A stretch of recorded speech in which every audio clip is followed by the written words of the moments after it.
Welcome back, everyone. I've talked so much about iOS and iOS 14 and all these leaks, and I figured I might as well compile every single thing that we kind of know as of this point and put it all into one video. So this is your one-stop shop for everything iOS 14. And now, we really don't have like a designated device list yet. Hopefully before one day before the release date, we do kind of get a refined list. But as of right now, we've seen a lot of conflicting reports. Some are saying iOS 13 devices are all going to be getting iOS 14. Others are saying the 6S and the SE are both not going to be getting iOS 14. Now, if I had to say it, I would probably say that the iOS 13 devices, all of them, are going to be getting iOS 14. And that has a lot to do with the current situation right now. And because if Apple were to stop supporting those devices, that would kind of be seen as them kind of taking advantage of the situation in a way. I don't really have an opinion on it, but I'm just saying that's one way people can look at it. So I think Apple might play it safe and just support all of them anyway. iOS 14 is not set to be like a crazy, like life-changing update. It's supposed to be a pretty good update overall. What's funny is last year, the iPhone 6S and SE were kind of in that ballpark of whether they were getting iOS 13 or not. And so it's kind of like the same thing that happens every year. And at that point, even I was saying maybe the 6S and SE weren't getting it, but as of right now, we can probably, it's probably safe to say that they're going to be getting iOS 14, which is really good. We've seen a lot of reports about that currently, even yesterday and the day before, so it could happen. I guess we're just going to have to wait and see. Now, the release date of iOS 14, it should be coming out June 22nd. So I say should be coming out because it could be released later. A lot of other companies are postponing their days of, releasing some things. Android 11 beta, that specific event or whatever, that was delayed a little bit. Sony's PlayStation 5, that was also delayed a little bit. So I'm sure WWDC, June 22nd is kind of far out there. I'm sure a lot of things that are going on right now are going to settle, but still they have the opportunity and the option of kind of delaying that up until even July if they want to. So we're just going to have to wait and see. Hopefully they don't. I think this is a great way to get our minds off things and I really want this to happen, but I guess we're just going to have to wait and see. But June 22nd should be the day that iOS 14 will be coming out. So that will be the release date. So far we have kind of a device list as well as the release date. And I want to say one more thing about the supported devices. All iPhones that support iOS 13 should be getting iOS 14, but all iPadOS is going to be a little bit different. So the iPad Air 2, that will probably not be getting the next version of iOS or iPadOS just because of that Apple A8X chip, even though it has the same RAM and all that stuff. I'm pretty sure it's not going to be getting the next version of iOS or iPadOS, but we're going to have to wait and see. So that's really all I have to say about those two things. Now, the potential features, this is where things get super, super interesting. So I read a lot from 9to5Mac and Mac Rumors and a lot of different places. So this is not a list I made up. This is a list that, these people have compiled, and I figured I might as well share them with you guys. Now, the first thing, the list view of apps. Now, I don't know why anybody would ever want this, but I guess it's a cool thing if people need it. And so there's a jailbreak tweak that does this, and basically what it is just, if you know the Apple Watch view list of when you're looking through apps and everything, basically this is what potentially Apple could do for iOS 14, basically a better way of seeing all your apps. And I think you can already do this within settings, you can already see your apps that are installed, but I guess this is just a different way of you viewing those apps. So some people might prefer this, some people might not. Me personally, I like the older way. I like, I don't think Apple's gonna go with this way like for the full-on view, but they might give you the option of looking at it this way. So take a good look at it, everyone. I mean, it could happen, it could not, but that was a very interesting thing. When I saw a lot of people reporting on this, I was like, yeah, the Apple Watch has it, but that's because it's a smaller screen, smaller display. We need it.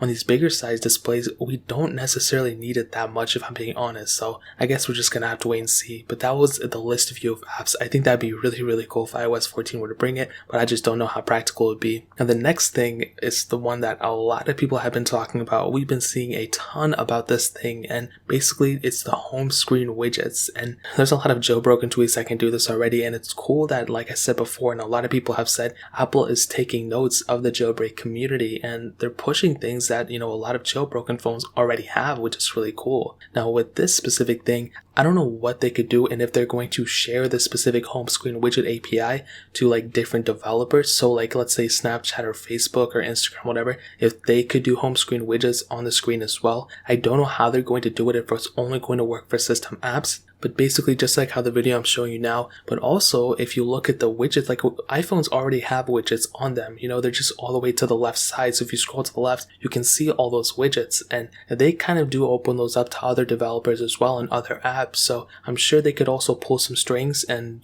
show them to this specific iPhone as well, to the iPhones and home screen widgets and all that stuff. I guess we're just gonna have to wait and see, but that would be a humongous one if that could happen. Now it's not gonna again change too many things, but I think it would be a really cool thing at the end of the day if Apple could do the home screen widgets, and that would be a visual difference. Like I've stated before, visual differences are so important. Back-end things and all that, I mean, people care about those, but one of the biggest complaints about iPhones is that they kind of all look the same every single year after year, but visual differences, like I stated, are huge. So if Apple could do the home screen widgets and the list view of apps, those would be some humongous visual differences for a lot of people. Now the next thing, I saw this a lot, the iMessage group chat tagging. So in a lot of group chats and even certain apps, I know in Instagram DMs, if you add somebody using their username in group chats and stuff, they actually will get the notification and they'll actually go into chat. But with iMessage, it doesn't necessarily have it. So that would be a really big one. That's not really a crazy one. I'm sure a lot of people don't even care, but that would be a really, really cool one if Apple could implement.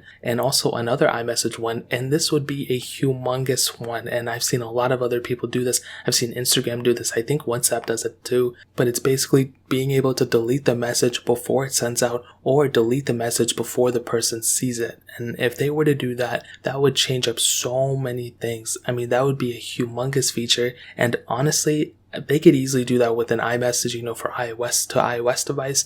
But if they're going from iOS to Android, that could be a little bit different. And that would be a humongous reason for a lot of people to go and switch over to an iPhone, just to have that feature with one another, to be able to take back these messages. So it's up to you guys to interpret it however you want to, but I think that would be a crazy thing if Apple could do it. Now, going away from iMessage for a second, this was a feature that a lot of people were kind of stating that I kind of honestly forgot about in a lot of ways. And I think it could really take off, and if Apple were to do it, it'd be crazy. And that is actually setting third-party apps as the default. So as you guys know, if you go into Gmail, if you go into, well, not Gmail, but if you go into Reddit, if you go into all these other apps, iOS only allows you to open apps and things like that, or web pages through Safari, and then from there you can copy the link and go into Chrome or whatever. But this was a rumor that a lot of people were saying even with iOS 13 it would bring, but if iOS 14 brings it, that would be crazy. And you basically be able to go and specify, for the internet I want Chrome to open, for my phone calls I want WhatsApp to open, for this I want this to open, and this, and so on and so forth. And I think that would be a crazy cool thing, and that would be amazing if Apple were to do that, because that's something that is another thing that's just cornering Apple and iOS into just kind of being a one thing,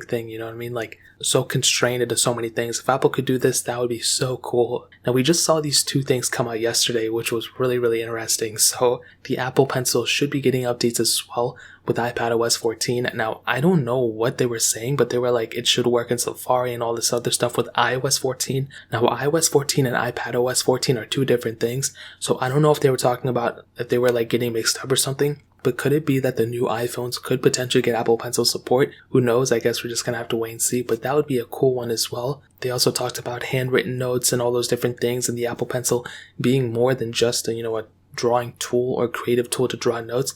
It could be actually a way of like inputting input on a constant basis through Safari or through whatever, if you're writing emails or whatever. I think that would be a really cool thing as well. And to end it off on kind of a lighter note, Safari also may be getting some updates as well, as it should, but it might be getting a built-in translator as well. And I think Google Chrome already has this. They can go and, if a web page is, in a different language, they can actually go and input it into a different language.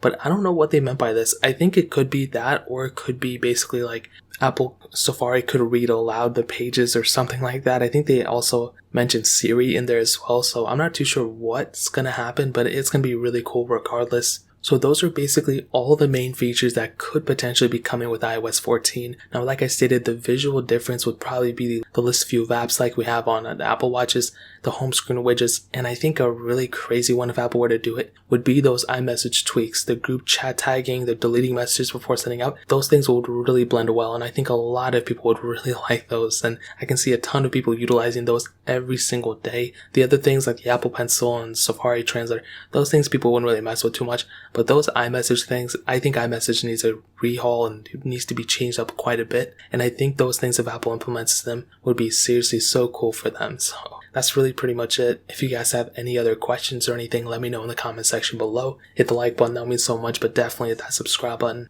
Every single subscriber that we get really does count. It's helped me so much if you guys can hit that. Also check out the other links down in the description as well. My Twitter, my Instagram, my second channel. All those links are linked down below. I'd really appreciate it if you guys could check it out. More importantly than everything else, I love every single one of you guys. Hopefully I'll catch you guys in the next video. Peace out till then.